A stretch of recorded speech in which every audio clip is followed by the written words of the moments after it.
Hey, what's up, guys? Hope that you had a great weekend. You've been doing well and you enjoyed David Benavidez and David Morell, the Battle of the Davids in Las Vegas.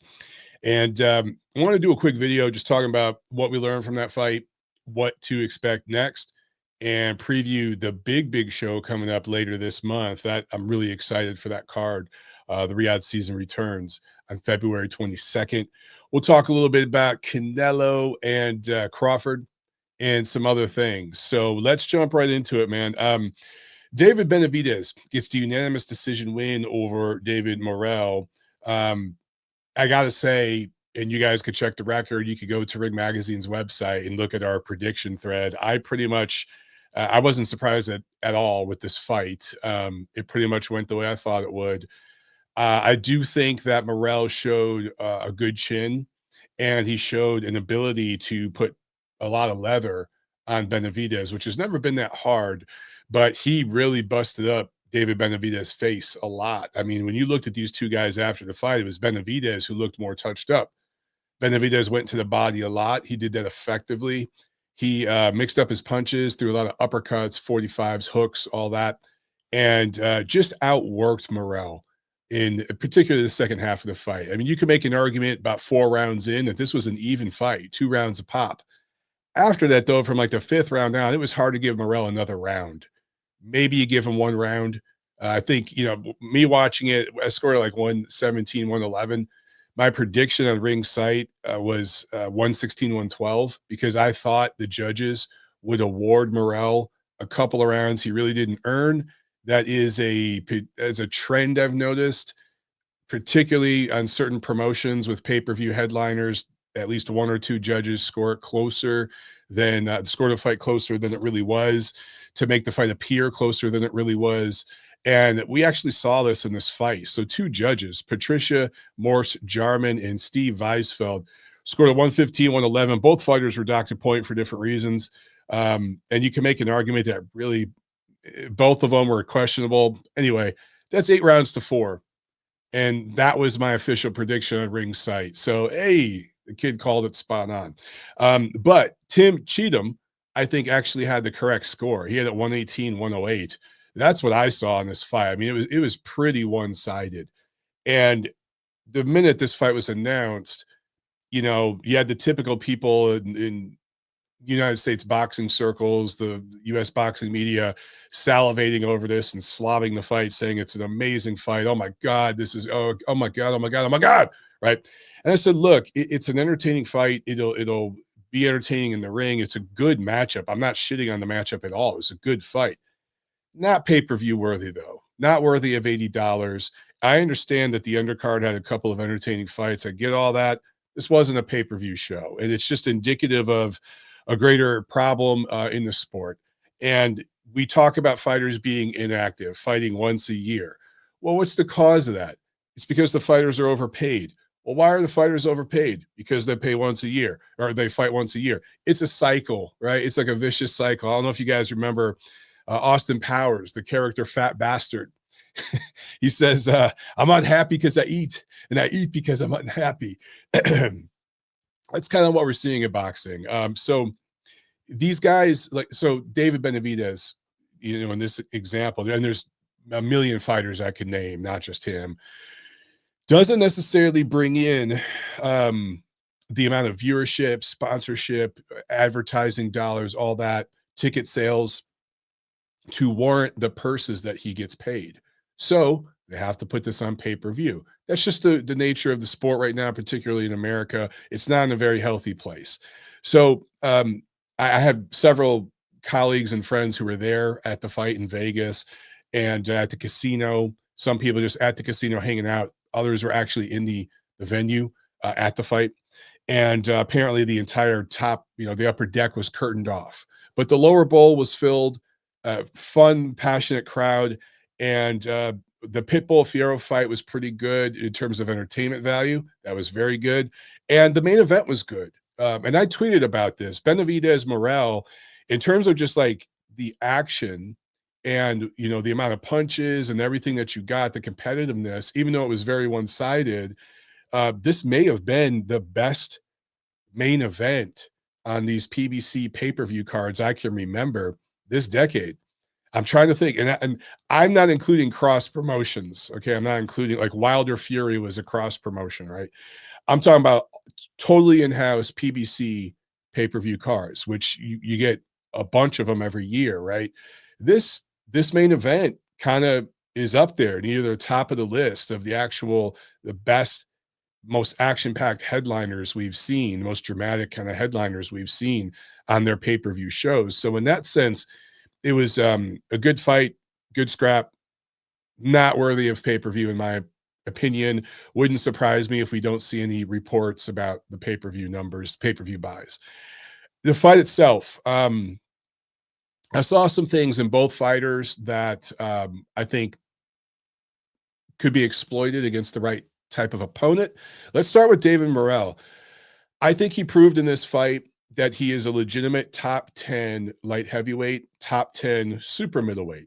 Coming in, he only had 11 fights. I'm pulling up his resume right now, and he went pro in 2019, and he was on the PBC schedule right away. He was a twice a year fighter, even as a prospect. So the first, let's see, 5 years of his career, he fought twice a year. That was it. He never has fought more than twice a year. Last year, he only fought once, and it was his debut at light heavyweight. And he fought a guy, went the distance with him that Artur Beterbiev KO'd in like, I think 3 or 4, maybe 5 rounds back in like 2019. So his level coming into this fight, and again, check the record. I talked about this on my prediction, Ring Magazine, our website, where we had the panel just give our thoughts on the fight. And I should mention there was like one person out of like, I think it was over 20 people on the panel that picked Morell. Everybody else picked Benavidez. So, and I think most people, it was for the same reasons with me. This wasn't a hard fight to predict. It wasn't a hard fight to call, right? Morell only had 11 fights coming in. And some people will talk about his amateur record. Yes, he's from Cuba. I understand that the Cuban school is still an arguably top 10 program in the amateur system globally, at least top dozen or so. It's definitely not in the top 5 anymore. It's not where it once was. It's still very, very good. And if you are a good domestic level amateur in the Cuban system, then you're a good boxer and you know how to handle yourself. But I'm looking here at Morell's, amateur record, and he fought in a lot of the Cuban nationals, but he didn't really fight. He did fight in, let's see, the World Youth Championships, and he did well in that. So he did fight in some world tournaments, but a lot of his success was at the national level, which is good. I'm not shitting on it, but it's not the same thing as going to multiple world championships, multiple Olympics, like we see with these guys, particularly from Eastern Europe, Central Asia, and increasingly from the UK and even Southeast Asia, different parts of the world. We're seeing these guys do like multiple runs, world championships, Olympics, what have you. And that's a different level of amateur success. So anyway, Dave Morell going into this fight just hadn't faced the level of opposition that David Benavidez has. Now in the amateurs, clearly Morell had faced better fighters because Benavidez, his amateur record was limited. But in the pros, let's give Benavidez a little bit of credit here. I thought, again, he was on the PBC schedule, kind of protected and won a belt and defended it against, slightly less than stellar opposition. But in recent years, I mean, look, he did fight Caleb Plant. He did fight Alexander Vajdik. Now, look, Plant had been softened up by Canelo.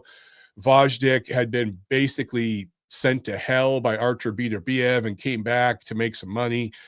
So I get it.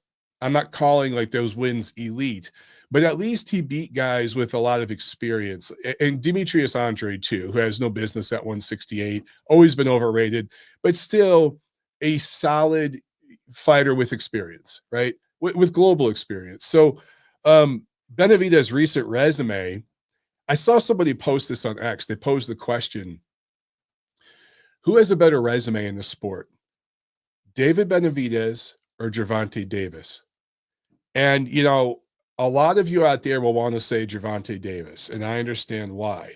But when you really think about it and you break it down, especially when you look at the last, like, let's say 2 or 3 years, I think you can make a very strong case, and I don't even think it's at all controversial, that David Benavidez has a much better resume, than Gervonta Davis, at least in the recent years.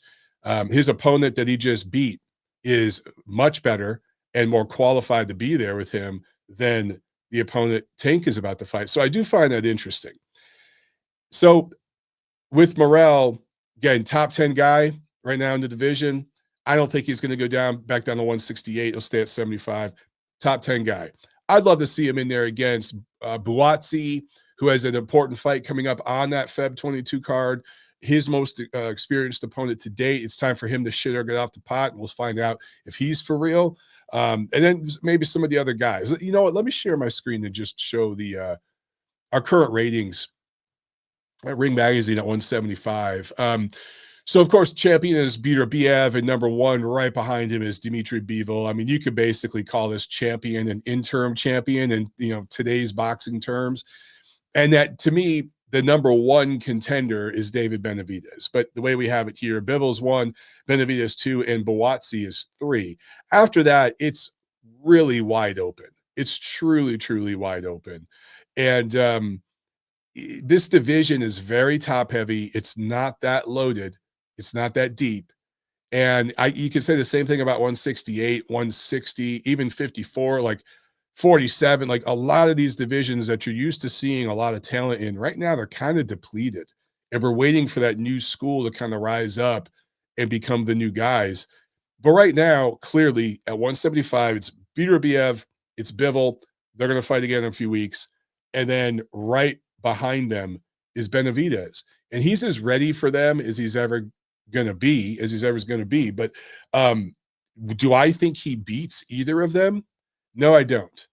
I didn't see anything in this fight against David Morell that would make me favor Benavidez against Beterbiev or Bivol. I think he loses to both of them, and he loses to both of them in very different ways.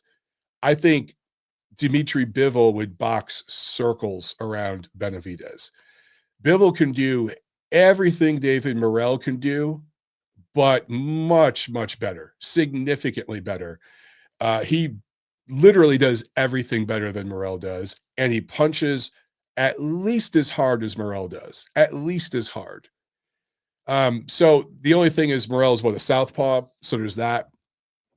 But Bivol, just with his attack, his ring IQ, all of it, I think he would give Benavidez fit. Benavidez will give him a competitive fight, don't get me wrong, but I would pick Bivol to win that 117, 111, something like that.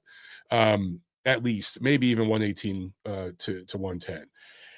With Beterbiev, and a lot of this made of his age and the style he fights with and how that style wears down quickly. I get all that. That's all very relevant. And one day he may seriously just look old overnight, but to date, he hasn't. I do think that Beterbiev stops Benavidez. I think he puts an absolute beating on the guy. Benavidez tries to do what Beterbiev does. They kind of fight with the same style. At least they're compared to each other a lot, but there are subtleties to Beterbiev's game that are just exponentially better than to Beterbiev's game. They're exponentially better than Benavidez and what he does. Artur's punches, although they're chopping, he wings them. They're shorter, they're crisper, they're straighter than what Benavidez throws. Benavidez might go to the body better, and I do like his uppercut on the inside. It's sneaky good. But he kind of telegraphs it. And it fooled Morell a couple times, but then Morell caught up to it. It's not going to fool Bivol and Beterbiev. You might get one or two of those in early. They're going to make an adjustment, and they're going to counter the hell out of it. And I just think Beterbiev would bludgeon him. Beterbiev and Bivol are both stronger and hit harder, in my opinion, than Morell, especially Beterbiev, who's probably the strongest guy in the sport, pound for pound right now, just the strongest human being. He's like a wrecking ball. And so I think that would be fun as hell to watch, but it would be like two just bulldozers smashing into each other. But one bulldozer is just built with stronger materials, and has more gasoline in the tank, and it's just going to melt down the other one.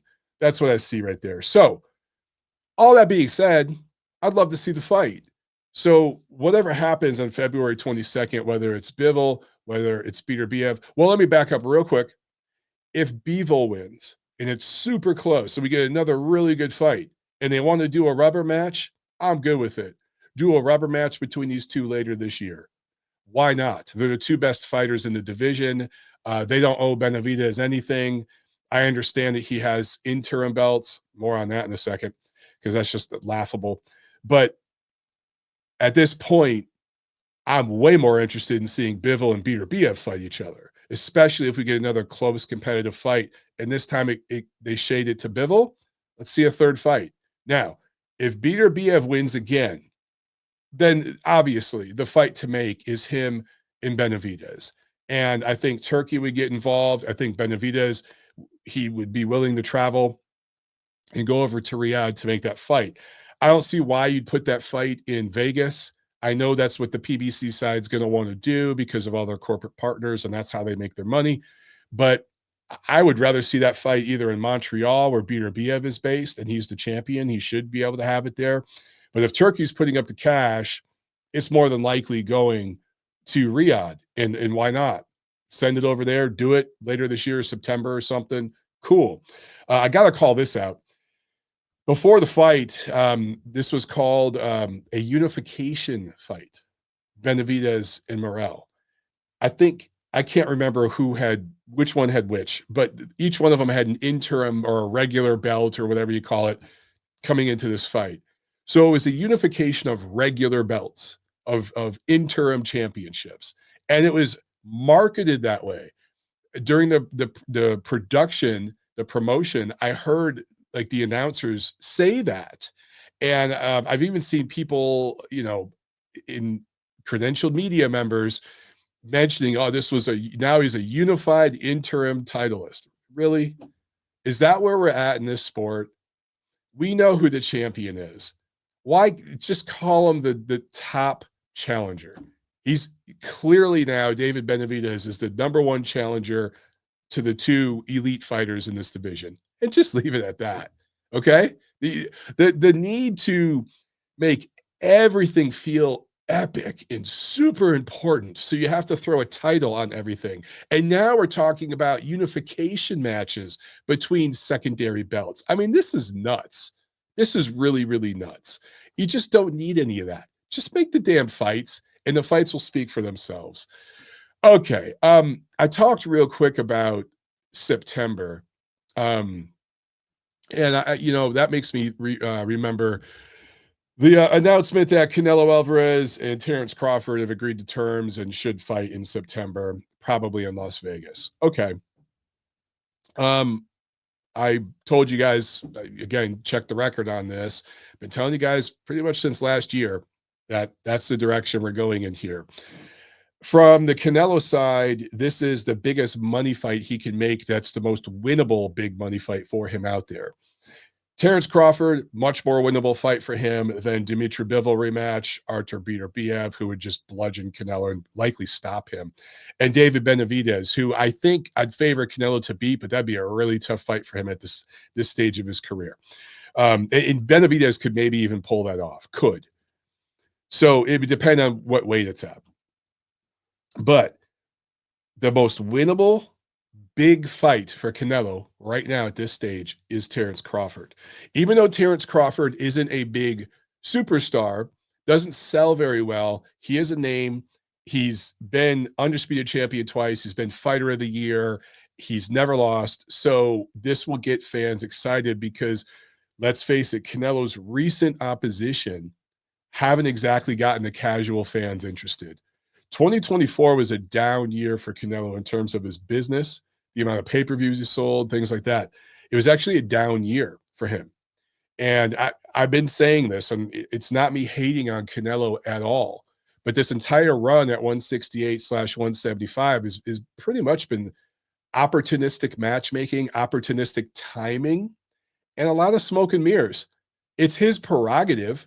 I give Canelo credit for basically carrying the sport, particularly right after COVID, as he was like the most active big name fighter in the sport. He was the biggest name. I mean, he's the face of this generation, right?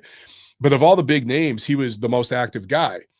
He wasn't necessarily fighting the absolute best opposition, but he was being active. And he did clean out the super middleweight division in terms of the world titles. The number one guy, the number one challenger for him was David Benavidez, but Benavidez screwed himself out of the opportunity by losing his belts outside the ring. So we've been over that a million times. Anyway, so I give Canelo credit for what he's done to the sport. He's made a significant contribution. He's carried it in a lot of ways in the 2020s as the money guy in North America. He really, truly has. He is the face of boxing, but he's clearly on the downside of his career. He's clearly at a point in his career where he is not trying to take on the killers in or around his weight class. He's going to do opportunistic matchmaking and the highest possible reward for the lowest possible risk. He's at that stage of his career. He's earned it. I have no issue with it, but I'm going to call it out. It is what it is. Now for Crawford, it's pretty much the same. He hasn't earned it as much as Canelo. He hasn't carried the sport the way Canelo has, but he's beat everybody he's ever fought. He was undisputed at 140 and 147. In the biggest fight of his career against Errol Spence, he showed out and put on his best performance. So he's been his best when it mattered. So he deserves this fight. I'm good with it. And at this stage of Canelo's career, this is the right time for a guy like Crawford to fight Canelo. If this fight was taking place 3, 4, 5 years ago, I'd have a very different opinion on it.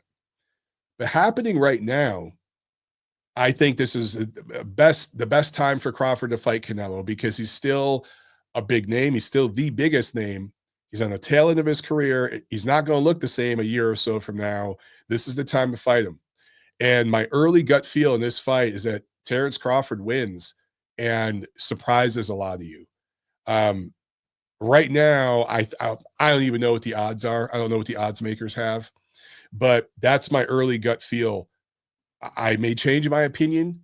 I do think that as we get closer to the fight, you're going to start seeing a lot of hipster picks of, hey, man, I think Crawford's going to pull it off. People right now, they're saying Canelo's going to do it. They're going to change their mind when we get closer to the fight. I'm calling it right now. My early pick is Crawford to win that fight by decision. And I actually think he'll get the decision, which is hard to do against Canelo. But we have a long time before that fight happens. I have to say this. A lot of you guys out there on X, you've been talking about this fight since last year, and a lot of you are hopeful that it would happen in May. And I've been telling all of you, Canelo and Crawford are fighting once in 2025. Again, check the record. And here we are. They're going to fight in September. Why? I don't know. There's really no good rational explanation for it. I guess if you're Crawford, it gives you more time to move up in weight and be acclimated. From a marketing standpoint, I guess it gives you more time to market the fight. But yeah, these guys are going to fight once this year. So Terence Crawford, who has fought once a year, I want to say since 2020, that will continue this year. I believe this will be his 6th year in a row fighting just once. And Canelo, who's the biggest name in the sport, will fight once this year. I highly doubt they'll do it's possible that there's an interim fight in May. It is possible, okay? But with all the money at stake for this fight, these guys are going to be overpaid. I don't know. I don't think we're going to see that. They're probably going to fight once. And so it's indicative of a major issue in this sport right now. And then I look at Beterbiev Bivol, we just talked about. If Bivol does win and they do a rubber match later this year, what's David Benavidez going to do? Hopefully, he just fought. It's early February. He should fight again this summer, this fall. He's got to get in the ring twice this year. I really hope Benavidez does. If Beterbiev wins again, like I said before, then let's see him and Benavidez in the fall. And that'd be 2 fights this year for both of those guys. That'd be really, really good. But we're seeing increasingly, guys, more and more fighters fighting once a year. And a lot of you guys are asking Crawford to fight some of the younger killers at 154 and stuff. It ain't happening. It's not happening. You've been asking for Canelo to fight Benavidez at 68, 75. Ain't happening. Those guys are at the time in their career where they're wanting to dictate terms and do things a very selective, opportunistic way. So that's where we're at with that. Let's see, where else? Looking at the schedule, looking at the boxing schedule.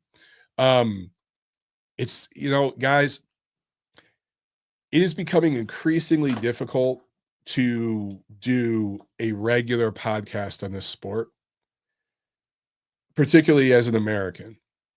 Yes, I have 2 kids. I'm busy. There's all that going on. Yes. But as you get older, I'm in my 40s now, as you become a father, all that stuff, you start to realize that your most precious commodity is time, right? And I have very, very little free time these days. And there are a lot of different people, a lot of different things competing for that free time. So you have to be worth my free time. And I love boxing. Don't get me wrong, right? I've dedicated my life to this sport in a lot of different ways. As a fan, I've worked in media, I've competed in the ring, I've done all these different things, right? I love this sport. But if there's something to talk about, I'm going to want to talk about it. The problem is there's just not a lot to talk about week in and week out. And it almost be like if you were trying to do a podcast about the Olympics, well, for 3.5 years, what are you going to talk about? News and rumors, pretty much, right? And then you gear up and you have busy season during the Olympics and you do a ton of content. And then the next 3.5 years, you're not doing anything again because it's just news and rumors. It's it's not the best analogy, but I think you guys know where I'm going. There are very few cards in these last couple years that have been worth my time to, number one, watch live, particularly with the ones that are, go on at like midnight, 1 a.m. Dude, my girls are up at 7 no matter what, 7 a.m. They don't give a shit if I'm tired or what. They don't care. They're ready. They're up. They're ready to do their thing. So if I'm up till 1 a.m. watching boxing, I'm going to be tired as hell the whole next day. Yeah, I'm going to need a nap or whatever. It better be worth it. And there are very, very few events that have been worth it. The only events I've really watched live recently have been the Riyadh season cards. I've talked about this increasingly, on my show. And I know I'm doing these shows very infrequently these days, but I'm not the only one. My boys, Kenny and Vince, they just, the Boxing Rat, they just came back with an episode. I want to say it was their first episode in like a year. And they pretty much were saying the same kind of stuff. That, there's just not enough material to talk about week in and week out. So I'm looking at the schedule right here. Let me see if I can share my screen once more. I'll pull up the schedule on ESPN. I like the format that they do it in. Here we go. Let's scroll down. Okay. So what do we have this weekend? We have an ESPN Plus card. There's Jalalov is on there. Okay. That's interesting. It's a showcase fight for him. Do I need to see it live? No. I can watch, when I get some free time Sunday or something, I'll watch a replay. Let's see. Derek Chisora, Otto Wallin. That's going to be an interesting fight. Do I need to see that live? No. Next week, February 14th, Dennis Baranchak, Keyshawn Davis. Interesting fight. It's a step up for Davis. Okay. Do I need to see it live? No. I'm not staying up till midnight, 1 a.m. to watch that. Not doing it. The next day in Anaheim, Oscar Duarte, Regis Prograis, same thing. I could catch a replay of all that stuff. I don't care. Jack Catterall versus Arnold Barboza. That's in England. If it's live, it's on early enough, maybe I'll catch it. If I'm busy and I don't catch that live, I'm not going to lose sleep over it. February 22nd, Riyadh, Saudi Arabia. I will watch this event live. Guys, this fight card, It's the best fight card this century, this entire century. I know we're only a quarter century in, but it's the best fight card this century. It's reminiscent of some of Don King's cards like back in the 90s and stuff when pay-per-views were loaded and they were $40. This main event is one of the best fights you can make in boxing. But look at that co-main, dude. Danny Dubois versus Joseph Parker. That's a big one. If Dubois wins, he gets a rematch with Alexander Usyk. If Parker wins, it's one of the biggest comebacks in heavyweight boxing that we've seen in decades from a guy who isn't considered like an elite level champion, like Lennox Lewis, Vladimir Klitschko. They had big comebacks too, right? But for Parker, he was kind of seen as he was kind of an afterthought. So if he could pull this off, then he fights Usyk. That's a match we haven't seen yet. That's interesting.